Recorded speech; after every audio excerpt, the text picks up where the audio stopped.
Bah, punten saya belum jadiin co-host. Ini Kang Wibit mah berarti share screen. Nah, Share screen, kan yes. udah bisa semuanya share. Oke. Pada Kang Wid kami persilahkan.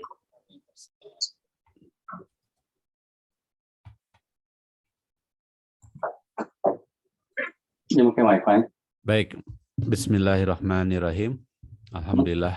Wasyukrillah. Asyhadu alla ilaha illallah.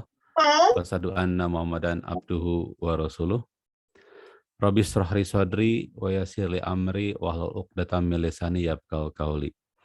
Alhamdulillah, setelah sekian lama saya bisa kembali online dengan teman-teman Dunright. Ada rindu yang cukup menggebu nih, yang gak bisa saya kayak Kang Dea itu berirama belakangnya. Masya Allah. Jadi insya Allah teman-teman sekalian, kita akan mencoba melanjutkan materi kita yang beberapa minggu yang lalu, yaitu Habit of Success. Nah, insya Allah ini merupakan bagian daripada materi mind management yang langsung kaitannya dengan strategic leadership. Jadi Habit of Success ini biasanya saya berikan di materi-materi yang berhubungan dengan strategic leadership. Kalau untuk di BUMN Mandiri itu untuk para CPDK, ya, calon pimpinan daerah khusus. Kalau untuk di PT KAI itu ke tingkat manajerial human resource dan juga untuk vice president. Untuk di UI biasanya saya isi untuk post power syndrome dan juga untuk manajerial staffing di atas upper management. Nah, jadi di sini saya ingin coba tularkan kepada teman-teman. Jadi kebanyakan di antara kita, mungkin kan kalau di Dunright itu kebanyakan pembisnis dan penggerak entrepreneur ya. Dan banyak asumsi bahwasanya kalau entrepreneurship itu terkesan kurang menekankan kepada leadership. Nah, jadi leadership itu lebih populer itu ada di wilayah corporate. Nah, saya ingin mendobrak konotasi itu.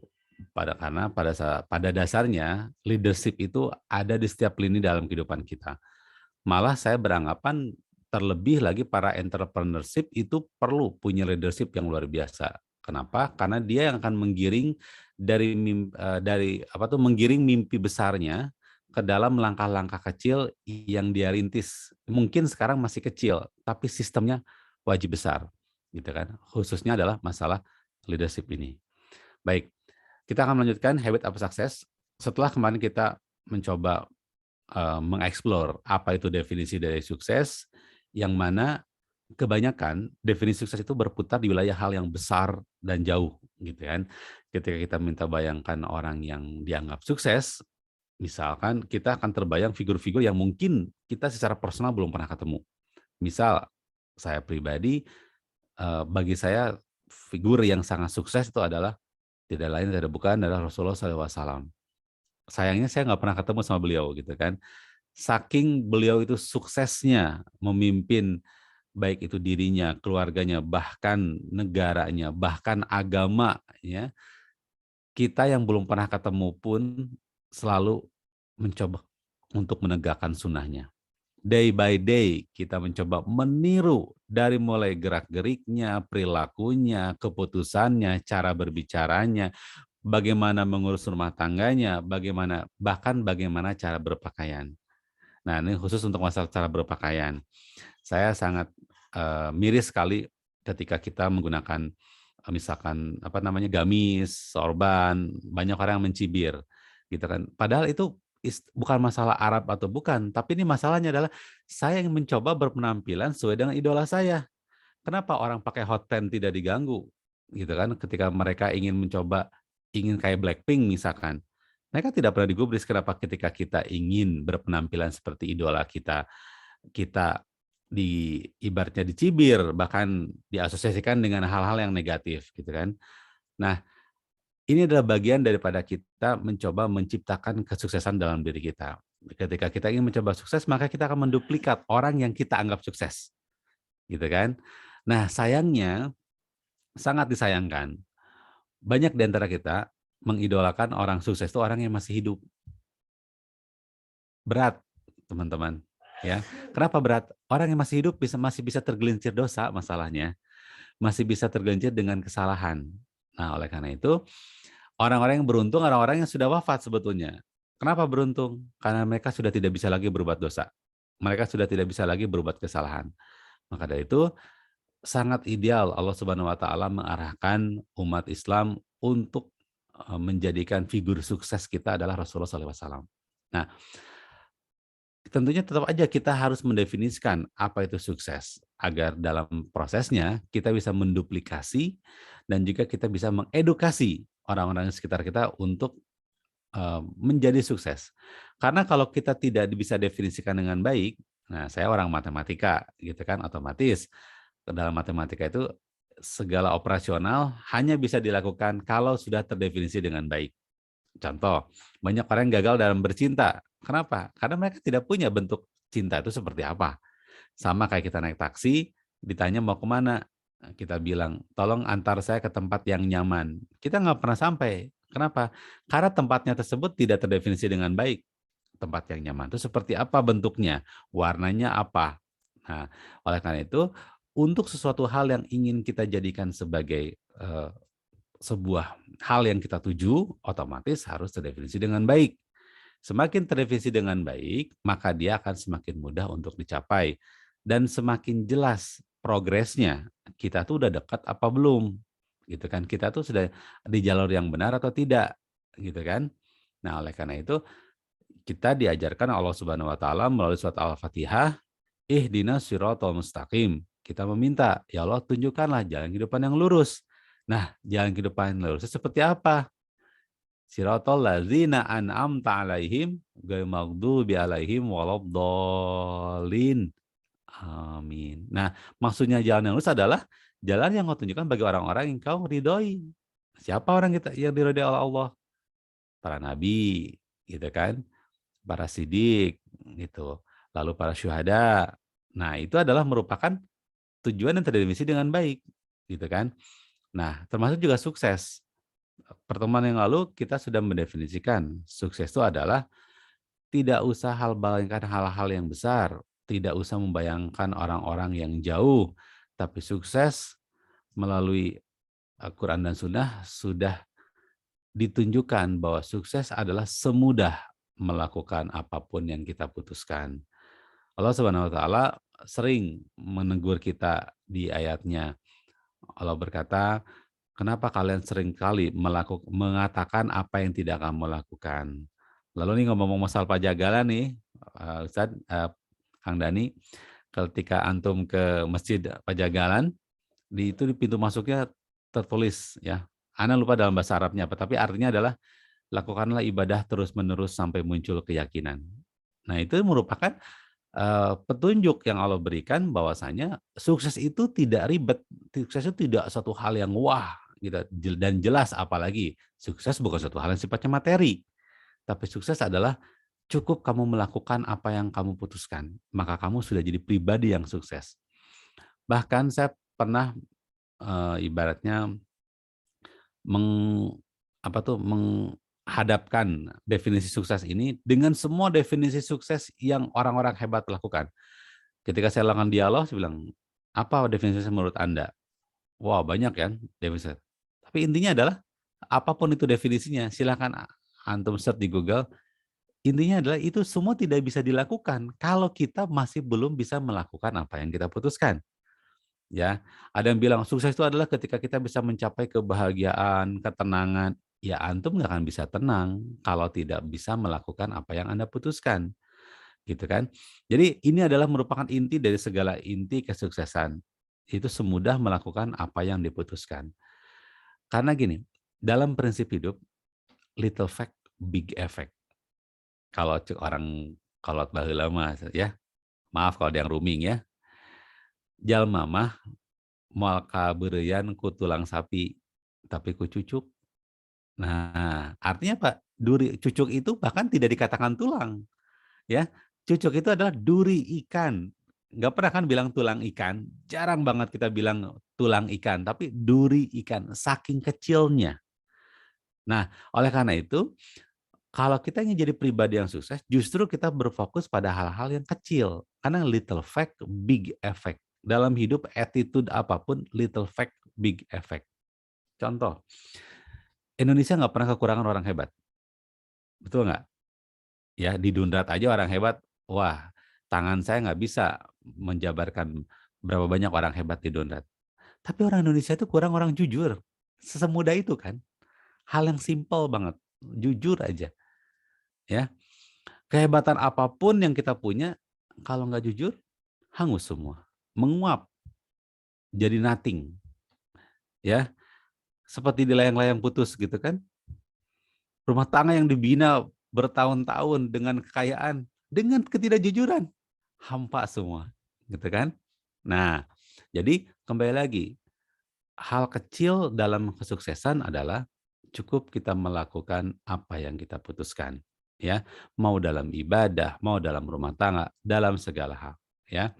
Nah, kenapa itu sederhana? Karena otak manusia itu adalah kerjanya kompleks, tapi dia hanya bisa boleh percaya atau tidak, otak manusia itu tidak bisa mengolah kalimat. Otak manusia hanya bisa mengolah kata. Ya, maka dari itu kita ada muncul pemahaman. Ada yang namanya kata inti atau kata kunci. Ya, kalau kita searching, tidak akan mungkin ada Google search kalau manusia itu mengolahnya kalimat. Manusia itu hanya bisa mengolah kata. Kalau saya bilang saya membunuh kucing, maka ada kata yang langsung diserap oleh otak manusia. Tergantung latar belakang manusia itu. Kalau saya bilang kalau orangnya lembut, maka kata membunuhnya itu akan menjadi kata yang jadi kata kunci. Kalau Anda pecinta binatang, maka kata kucingnya yang akan menjadi kata kunci. Maka penekanan kata-kata kunci ini sangat penting, bergantung pada background Anda sebagai seorang manusia. Itu pula lah yang akan mengantarkan pada penangkapan kata kunci tadi. Oleh karena itu, otak manusia hanya bisa mengolah hal-hal yang sederhana. Ya. Nah, otak manusia tentunya ada alam sadar dan alam bawah sadar. Atau dalam bahasa Inggrisnya conscious dan unconscious. Jadi saya tidak mengatakan subconscious tapi ke unconscious. Kenapa? Karena kalau alam bawah sadar kesannya kayak ada di bawah gitu loh. Padahal sebetulnya bahasanya aja namanya bawah sadar, tapi impact-nya paling besar. Jadi kalau saya perlu mengulang sedikit, ya, manusia itu kan didrive oleh dua hal ya. Menghindari ketakutan, mendekati kepada kesenangan atau kebahagiaan.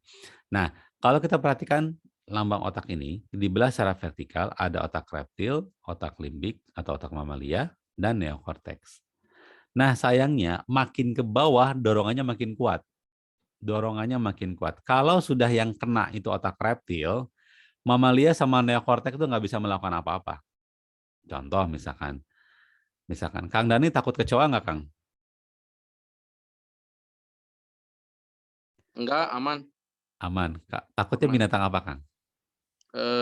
Malah takut sama sama cicak. Cicak, Geli. oke. Berarti sama kayak saya. Saya tuh nggak suka dengan reptil. Ya, cicak kan reptil ya. Nah, pertanyaan saya. Kang Dani, kalau tiba-tiba Kang Dani lagi meeting nih. Lagi meeting dengan orang penting. Taruhlah misalkan dengan Ustadz yang menjadi Ustadz Dani Kagumi ya. Meeting. Tiba-tiba ada cicak di hidung. Coba.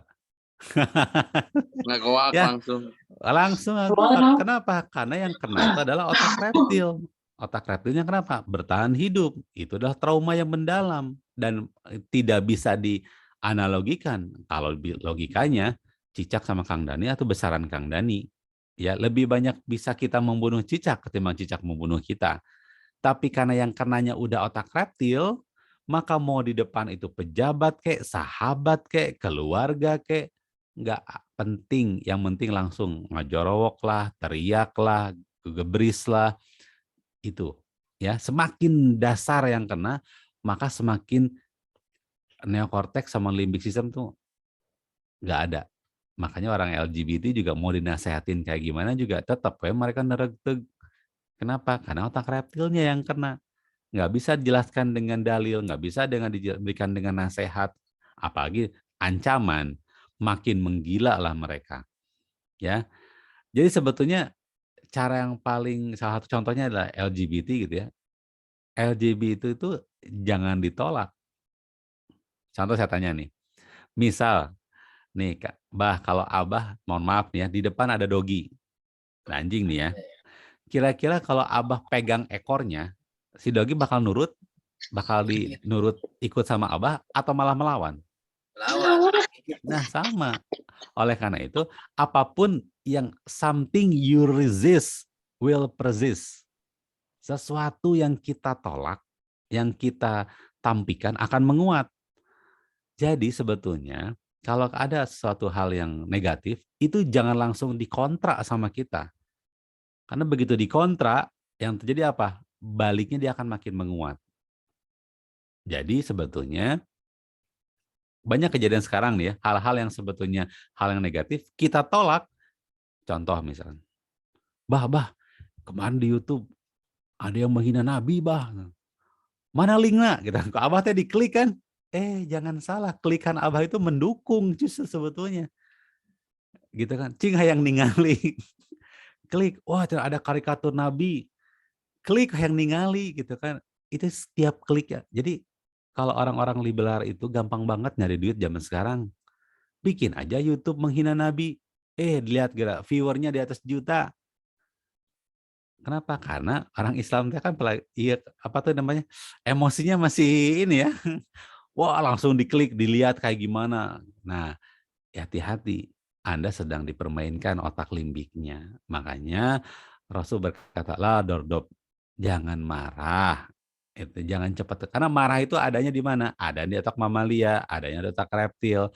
Di mana mamalia sama reptil lebih kuat pengaruhnya ketimbang otak neokortek. Lebih kuat ketimbang akal sehat kita. Maka dari itu jangan cepat. Rasul kita tuh sudah subhanallah sekali ya, sudah menekankan dari awal. Rasul ada karakter yang paling tenang. Kenapa? Dia bisa kontrol otak mamalia sama neokorteknya. Gitu. Karena dia sudah jadi manusia seutuhnya. Berpikir dengan otak manusia. Ya, otak manusia adalah dikatakan sebagai neokorteks adalah satu-satunya bagian dalam tubuh manusia yang didesain untuk berpikir. Ya, baik. Nah, oleh karena itu, jangan pernah meremehkan hal kecil. Baik itu sifatnya attitude, prinsip, bahkan sampai ke pemilihan kata dalam hidup kita. Karena little fact, big effect. Ya, dan apalagi berhubungan dengan kesuksesan. Karena sukses adalah melakukan apa yang kita putuskan. Kalau kita sudah memutuskan ingin hidup kita berubah, yang pertama kita rubah adalah justru hal-hal kecil dalam hidup kita. Ya, hal-hal kecil dalam hidup kita. Anda akan sangat kaget, bahkan sekaligus kagum apa efek yang terjadi ketika kita merubah hal kecil dalam hidup kita. Ya. Dan ini berhubungan dengan sifat dasar manusia, di mana manusia itu egois. Manusia itu tidak suka dilabel, tidak suka dihakimi, tidak suka dilarang, tidak suka ditolak, tapi sangat suka dan mudah untuk dikondisikan, ya. Apalagi manusia yang marah, manusia yang lagi emosi, gampang banget dikondisikannya, ya. Dan ciri orang yang sudah kalah adalah orang yang mengancam. Oke, ini peringatan banget bagi para orang tua ya. Ketika Anda sudah mulai mengancam anak Anda, cing cirining, Anda sudah nggak punya apapun untuk dijadikan sebagai hujah untuk ngebentuk anak Anda. Ya, makanya yang Anda lakukan adalah dengan ancaman, gitu. Baik, selanjutnya adalah manusia selalu mencari persamaan. Manusia selalu mencari dukungan. Nah, makanya kita kan di sini kita berkongsi nih ya, kita berkomunitas, kita berkolaborasi. Itu tujuannya apa? Untuk mencari persamaan dan mencari dukungan. Atau udah kalau Kang Dani sendiri mahnya walaupun punya uang banyak misalkannya, punya fasilitas yang luar biasa gitu kan, bawa mobil sendiri kemana-mana, bawa burger sendiri, ceramah sendiri, bagi-bagi burger sendiri, kan impact-nya hampir nggak ada ya, gitu kan. Nah, sesoranganan gitu kan. Tapi begitu dia berdua, beda. Begitu bertiga, beda. Begitu datangnya 5 konvoi, 5 bus, lebih beda lagi. Kenapa? Karena ketika kita sudah bisa memiliki persamaan dan punya dukungan, atau minimal merasa punya dukungan, maka itu akan mempengaruhi attitude kita. Makanya kan ada konsep seragam. Ya, seragam itu adalah itu, mencari persamaan dan mencari dukungan. Ya, kalau seorang TNI lah contohnya, kalau lagi pakai batik, baju koko di masjid, biasa aja, gitu kan. Ngomong apapun orang akan dengan mudah menyapa. Tapi kalau udah pakai baju TNI-nya, apalagi baju formal upacara, wah, saya berani jamin, nggak sembarang orang berani nyapa, gitu kan. Pengalaman uas saya sendiri adalah seorang kolonel, gitu kan. Beliau kalau lagi ke masjid tuh orang banyak yang nyapa, gitu kan. Pak Johan gitu kan manggilnya. Begitu pakai seragam, waduh, belum papasan aja udah hormat, gitu kan. Nah, itu karena kan manusia saling mencari persamaan dan selalu mencari dukungan. Nah, jadi sukses ini adalah pertarungan antara diri kita dengan diri kita sendiri. Kalau kita ingin lihat siapa orang yang bertanggung jawab akan kesuksesan kita, cukup lihat cermin. Orang itulah yang bertanggung jawab atas kesuksesan kita, bahkan kegagalan kita. Banyak orang yang tidak tahu, kesuksesan itu dilatih, kegagalan pun dilatih. Nah itu ya, sukses dilatih, gagal dilatih, menang dilatih, bahkan pecundang pun dilatih. Nah, mari kita masuklah ke dalam apa aja sih 5 impact ya yang bisa memberikan kita pengaruh yang luar biasa terhadap yang namanya sukses. Kita harus tahu dulu bahwa sukses itu adalah sebuah lifestyle. Ya, sukses itu bukan satu hal yang ada di depan kita, tapi sukses sudah ada dalam diri kita. Kalau kita sudah bisa melakukan lifestyle kita dengan tadi ya, berfokus pada melakukan apa yang kita putuskan, maka itu akan menjadi lifestyle kita. Sukses akan menjadi diri kita, maka kita akan menjadi perpanjangan tangan dari kesuksesan, gitu ya. Nah, jadi sekali lagi, sukses adalah sebuah gaya hidup. Ya, sukses is a lifestyle. Nah, ada 5 hukum impact. Ketika Anda merubah kebiasaan 5 hal ini, maka yang terjadi adalah hidup Anda akan punya pengaruh kepada orang lain. Dan di sini saya kasih disclaimer dulu ya. Ini banyak sekali ugly truth. Artinya apa tuh ugly truth? Kebenaran yang menyakitkan, teman-teman. Ya, siap ya? Oke. Ibaratnya resiko tanggung sendiri. Kebohongan yang nyuruh saya ngisi materi ya. Baik, pertama. Maaf, salah. Nah, ini dia langsung aja saya semua ya. Pertama adalah, your sleep impact your day. Teman-teman, jangan pernah meremehkan tidur. Jangan pernah meremehkan tidur. Ada yang menanya sama saya, mana yang lebih penting? Tidur atau bangun tidur? Jam tidur apa jam bangun? Saya bilang dengan sangat mudah, ya jam tidur. Kenapa jam tidur lebih penting? Ya kan yang penting bangunnya. Salah, salah besar. Bukti ya bahwa tidur lebih penting ketimbang bangun tidur adalah Abah mungkin tahu kan yang namanya sunnah Rasul sebelum tidur itu ada 8. Bahkan ada yang mengatakan lebih dari 8. Sedangkan bangun tidur sunnahnya cuma 3. Bangun, ya, bangunnya duduk, usap wajah, lalu baca alhamdulillahilladzi ahyana ba'dama amata malenusur, lalu nyebreng atau kalau sudah bilang nyingsring gitu ya. Udah, 3 itu beres. Tapi kalau tidur, Masya Allah, wudhu sebelum tidur, witir sebelum tidur, baca falak binas, tiup lalu usapkan ke seluruh tubuh, gitu kan? Baca doa, ya, lalu menghadap ke sebelah kanan. Ya, banyak banget. Ada yang baca Al-Baqarah 2 ayat terakhir, ada yang baca surat apa tuh? Apa sih Ayat namanya? kursi. Ayat kursi. Ada 8 kurang lebih sunnahnya. Ini menandakan apa? Rasulullah SAW sudah paham betul bahwa ketika Anda tidur sudah disiplin, ketika Anda tidur sudah sukses, melakukan hal yang Anda rencanakan atau Anda putuskan, maka bangunnya pun Anda akan terkontrol. Oke? Contoh nih, kayak orang sibuk kayak Kang Dani, Ustadz Nurdin gitu kan. Itu adalah mereka orang-orang yang kehidupannya tuh mobilitas tinggi. Maka seharusnya idealnya memperhatikan jam tidur. Bukan lamanya tidur, tapi jam tidur. Kita cobain buat semacam challenge ya kepada teman-teman Donat di sini. Silakan buat challenge. Lakukan 7 hari ke depan. Anda tidur, paksakan tidur di jam tertentu. Misal, Ana tidur jam 10. Ya, suka nggak suka, capek, ngantuk nggak ngantuk, jam 10 naik ke peraduan, matikan lampu, ngobrol sama istri, dah, paksakan tidur. 3 hari pertama susah. Tapi setelah hari keempat, kelima, keenam, sampai istri saya ngiri. Ayah mah tidurnya cepat banget.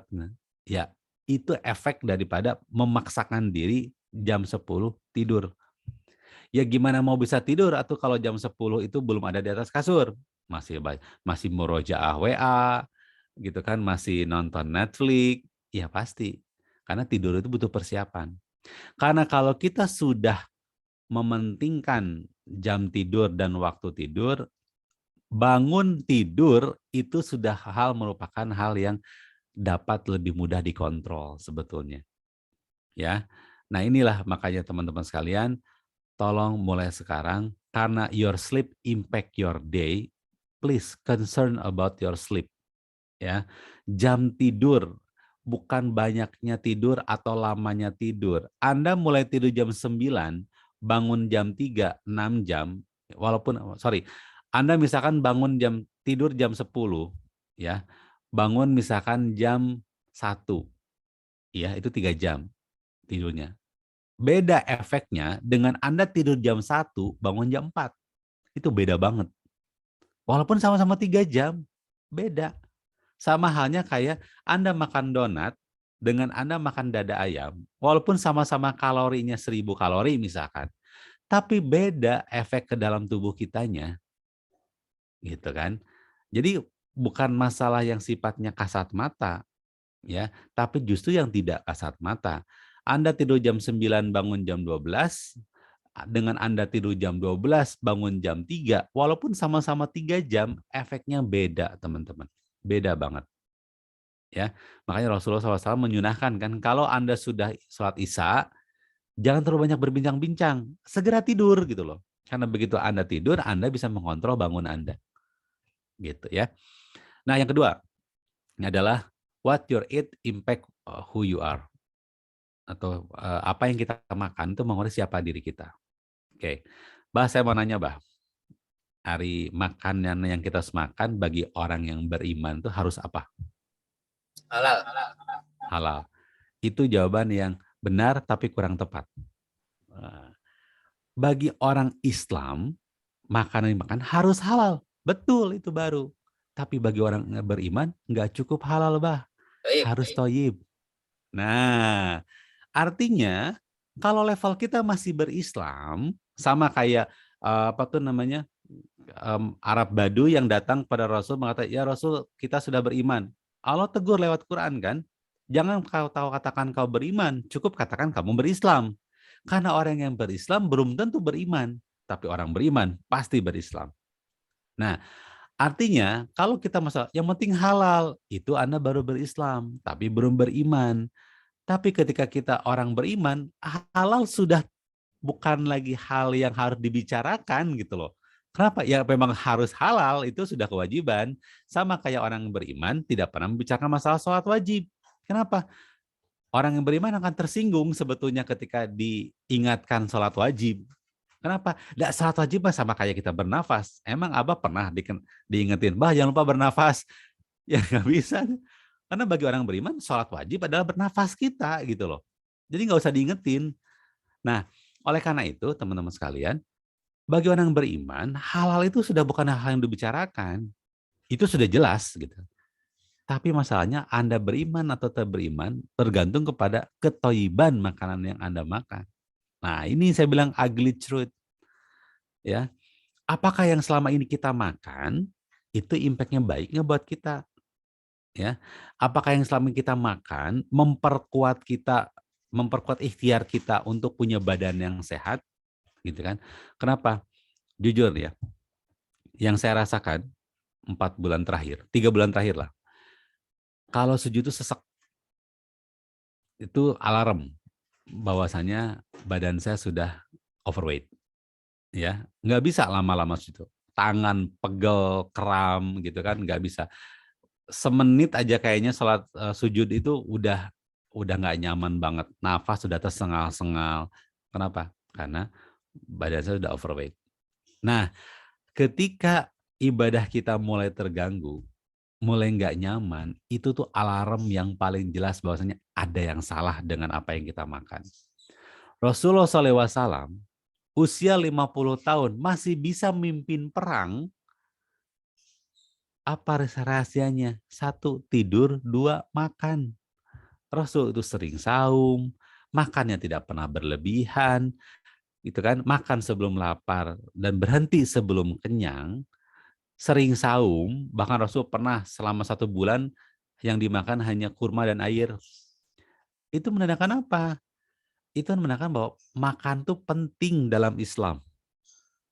Penting makan itu dalam Islam. Ya, saking pentingnya kita ada ibadah saum, dipaksa badan kita untuk sehat. Ya. Nah, ini adalah hal-hal yang banyak orang menyepelekan.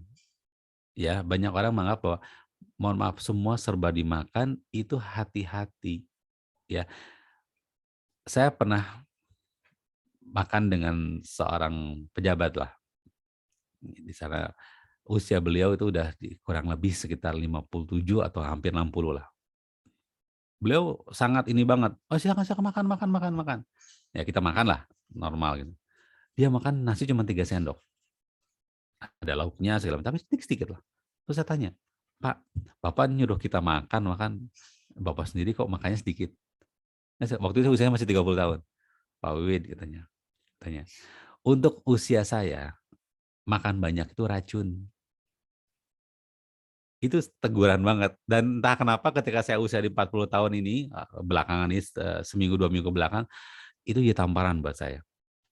Gitu kan. Jadi kalau bagi teman-teman yang udah usia 40 tahun ya, siap-siap makan banyak. Itu ada racun teman-teman buat badan kita. Jadi hati-hati. Apa yang kita makan. Maka dalam Islam tuh harus halal dan juga thayyib. Seblak halal, halal tapi nggak thayyib. Gitu kan. Teman-teman misalkan senang makan yang digoreng-goreng, halal, halal betul, tapi nggak thayyib. Tapi Kang, misalkan ini kan saya tuh nggak bisa makan itu. Ya oke, kalau Anda nggak bisa kontrol makan, ya kontrol aktivitas Anda. Ya minimal olahraga, angkat beban, sepedahan, gitu kan ya. Nah, tapi hindari futsal. Kenapa? Karena futsal itu olahraga yang sifatnya high impact tapi dalam waktu singkat. Kalau Anda tidak sering pemanasan atau latihan sebelumnya, biasanya akan menghasilkan efek yang kurang baik buat tubuh kita. Yang ketiga, your word is powerful. Hati-hati dalam memilih kata. Karena kata-kata kita punya kekuatan yang luar biasa. Akan beda rasanya ketika saya berkata, saya harus makan dengan saya perlu makan. Tuh, hanya mengubah kata harus dengan perlu saja akan terjadi impact yang berbeda. Ya, kamu harus sholat dengan kamu perlu sholat, itu beda banget impact-nya. Makanya hati-hati dalam memilih kata-kata. Rasulullah SAW ada pribadi yang sangat hati-hati dan pandai memilih kata-kata. Walaupun beliau bukan penyair. Ya, kita punya Quran, teman-teman. Kita punya Quran. Quran itu adalah sebuah kitab yang kata-katanya sangat tertata dengan sangat luar biasa melampaui akal manusia. Saya pernah debat dengan seorang liberalis gitu ya. Wah, Quran itu chaos, acak-acakan, urutannya nggak jelas. Bab 1 ke bab 2-nya itu nggak jelas, nggak ada chapter, nggak ada bab, nggak ada apa. Saya bilang, siapa kamu? Saya bilang manusia mendikte Allah. Allah jauh lebih tahu.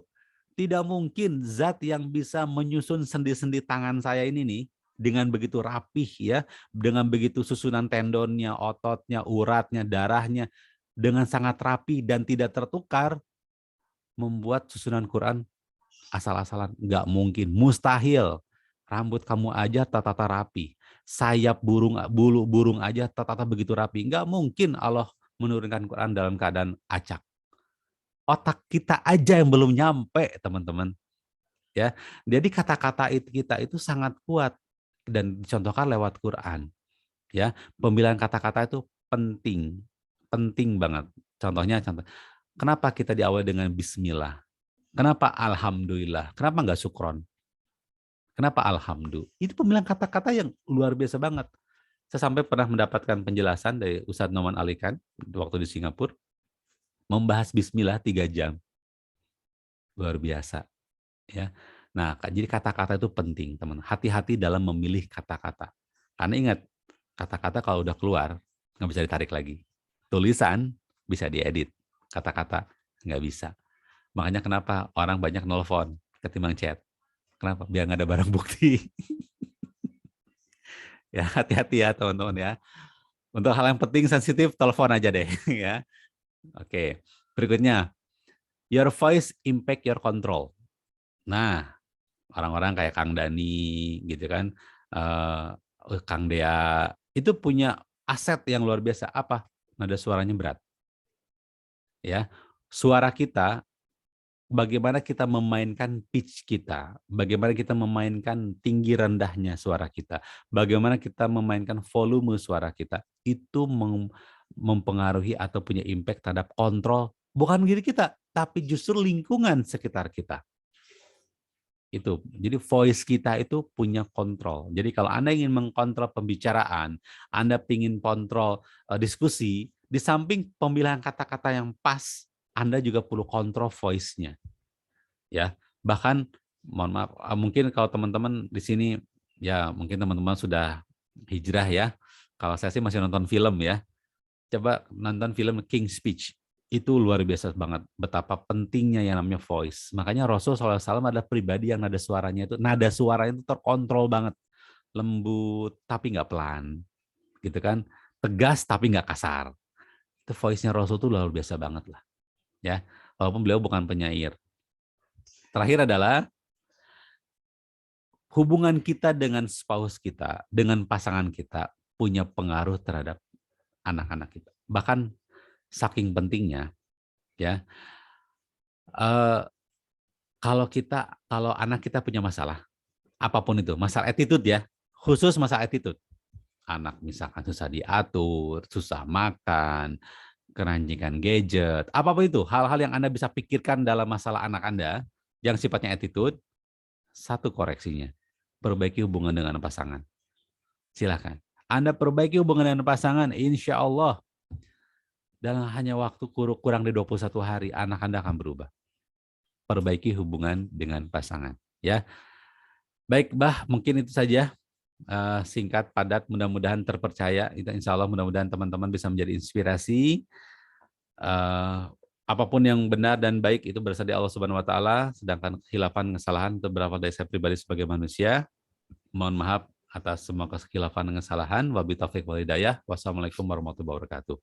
Waalaikumsalam warahmatullahi Assalamualaikum wabarakatuh. warahmatullahi wabarakatuh. Yang telah memaparkan begitu banyak sekali ilmu sahabat sekalian. Yang begitu banyak sekali dan luar biasa sekali. Semoga apa-apa yang Kang Luwit uraikan pada kita semua dapat bermanfaat dan tentunya dapat dikerjakan atau bukan diamalkan lah gitu ya. Alhamdulillah sahabat sekalian, kita sudah di ujung acara. Nah, silakan jika ada yang ingin bertanya tentang materi yang tadi disampaikan.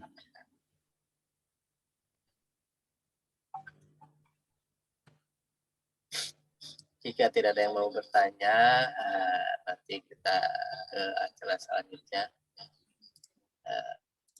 Kang Dani, silakan untuk menginformasikan kegiatan Dundrat. Ya. Bismillahirrahmanirrahim. Assalamualaikum warahmatullahi wabarakatuh. Waalaikumsalam warahmatullahi wabarakatuh. Jazakallahu khairan kasiran buat Syekh Wiwit, ini luar biasa ilmunya, amazing. Jadi perbaiki dengan istri ya tadi ya, Bah. Ya, dengan pasangan. Iya, dengan pasangan hidup ya. Yang pertama, Bah. Subhanallah, luar biasa sekali. Semoga ilmunya bermanfaat. Alhamdulillah juga ini silaturahim. Ada Kang Sandi, ada Bos ini Stainless nih, ada Kang Rifki yang katanya mau hadir kemarin hari Jumat, ternyata hoax ya. Kemudian ada Kang ini ya, udah Dedi, ada Teh Ema, Damang Teh Ema. Luar biasa, ada Bu Guru Yuli nih, subhanallah, ada Kang Ahmad, ada Pak Dokter yang nyumput terus, tadi habis mandi junub katanya. Subhanallah. Gak usah sebutin atau Kang Oh junubnya ya, mandi aja. Takut privasi. Ini spesifik. subhanallah. Alhamdulillah ini kegiatan hari ini, Bah. Hari ini kegiatan gimana jadi di Teh Hilda? Iya, di Adipura. Di Adipura ya. Insyaallah tabarakallah. Dan alhamdulillah hari ini saya diundang ngisi di Rumah Singgah Al-Fatih lagi rutinan hari Rabu. Jadi insyaallah nanti mudah-mudahan kalau keburu bisa main ke Teh Hilda ya. Insyaallah. Kemudian insyaallah hari Kamis itu kita agenda yang hari Jumat, biasanya hari Jumat kita pindah ke hari Kamis karena di Persis itu hari Jumat itu santri-santrinya libur ya. Jadi dimajukan ke hari Kamis insyaallah, dan diagendakannya pada zuhur jam 1 kita acara di sana. Jadi teman-teman insyaallah siapkan waktunya untuk silaturahim ke Pajagalan. Insyaallah nanti juga hadir Bos Prosop, mudah-mudahan katanya bisa mampir ya, Pak Haji Yusuf. Kemudian ada agenda yang di-cancel tanggal 18 Jumat depan itu kita ke Pandeglang karena kebetulan ada peningkatan status dari bapak atau kakek kita Luhut. Level kepedasan kita dinaikkan kembali, jadi di sekolahan yang di Pandeglang itu diliburkan ya. Nah, level pedasan naik deh, Bah. Lada soalnya ya. Biasa mau masuk lebaran begitu. Ya, level kepedasan naik kembali, jadi yang ke Pajagalan dipending sampai waktu yang belum ditentukan karena sekolahnya kembali diliburkan. Untuk masuknya hanya berapa persen, kalau nggak salah 20%-an saja atau 25%-an saja. Pak Haji Tano yang tahu kondisi di sana. Jadi kebetulan sepertinya hari Jumat yang akan datang kita agendakannya di Teh Oca yang kemarin kekanda dari Ustadz Fahri di Babu Salam itu minta di Longok juga di pesantrennya beliau. Insya Allah mudah-mudahan rezekinya ada terus ya, semangat bergerak, dan insya Allah nanti di hari Senin atau hari Selasa, Bah, kemungkinan ini masih tentatif, kita diundang sama Ustadz Isa itu untuk buat mabit di pondok pesantrennya beliau yang di Celengkrang, itu belum dilongok-longok karena sekarang airnya sudah ada ya. Jadi hasil dari sedekah berjamaah dari para sahabat-sahabat semua itu airnya sekarang sudah ngocor, Bah. Jadi sudah ada air, ya, WC-nya sudah jalan, dan posisi masjid sudah bisa dipakai untuk kegiatan mabit di lokasi Celengkrang di atas. Jadi nanti kemungkinan antara hari Selasa atau hari Senin saya kabarin lagi, dikondisikan, lihat sikon itu kalau jadi ke Cianjur tanggal 14-nya saya bareng-bareng ngisi sama Ustadz Felian dakwah Ghost to School. Jadi hari Selasanya kemungkinan dikondisikan ya, nanti dikabarin lah kalau misalkan jadi minggu ini. Kalau enggak ya berarti diundur lagi. Itu saja mungkin, Bah. Siap, terima kasih Dani yang telah menginformasikan. Ada pertanyaan, Pak? Di chat. Ini ada pertanyaan Kang Wiwit. Ya. Dari Kang Ahmad. Apa tips biar sedikit makan dan pola makan yang baik seperti apa? Seperti itu, silakan ya. Oke, Kang Ahmad, saya jawab singkat aja ya. Sebetulnya kalau untuk makan itu nggak harus sedikit, Kang Ahmad, tapi apa yang kita makan.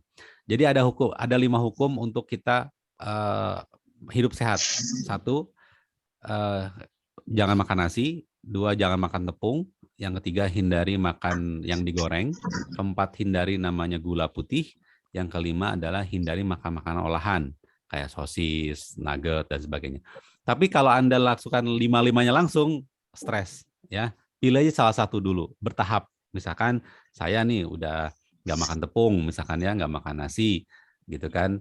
Nah itu 2 dulu atau 1 dulu, bertahap gitu ya. Tapi kalau udah 5 ini tidak dilanggar, maka makan apapun bebas, asal 5 ini tidak dilanggar. Misalkan Antum mau makan kangkung banyak juga nggak masalah gitu kan. Karena masalahnya bukan sedikit makan, tapi apa yang kita makan. Gitu sebetulnya. Jadi kalau polanya sih hukum utamanya ya hindari 5 hal ini. Nasi putih ya. Kalau nasi merah masih boleh. Nasi putih, tepung, semua olahan tepung, gula putih yang digoreng, dan yang terakhir adalah yang makanan-makanan olahan. Ya, nugget, sosis gitu kan. Itu hal pizza segala macam itu makan-makan olahan, kornet termasuk ya, itu adalah makan-makan olahan. Jadi kalau 5 hal ini sudah dihindari, waduh, enak banget hidup. Walaupun 3 hari pertama pasti sakau, gitu. Itu Sama makanan Kang berbagi Ahmad ya. makanan, Kang. Itu berbagi makanan adalah hidup sehat itu. Oh ya jelas, itu jelas. Dunia akhirat itu mah. Jadi Ya ulah kalau didahar di sorangan ya, kulkas Bahnya. ternyata banyak banyak stok Eh, makanan olahan, ya bagikanlah ya, bagikan. dibagiin gitu kan. Isi Siap kulkas sahabat kita. sekalian, alhamdulillah Kang Ahmad semoga bermanfaat. Terima kasih Kang Wiwit yang memberikan jawabannya. Semoga bermanfaat buat Kang Ahmad dan kita semua tentunya. Sebelum kita akhiri kajian ini, kita buka dulu videonya, kita screenshot bersama. Siap. Bismillahirrahmanirrahim. 1, 2, 3. Siap. Kita cek dulu ya. Ini. Masya Allah, Bu Guru itu udah mau siap-siap berangkat kerja itu.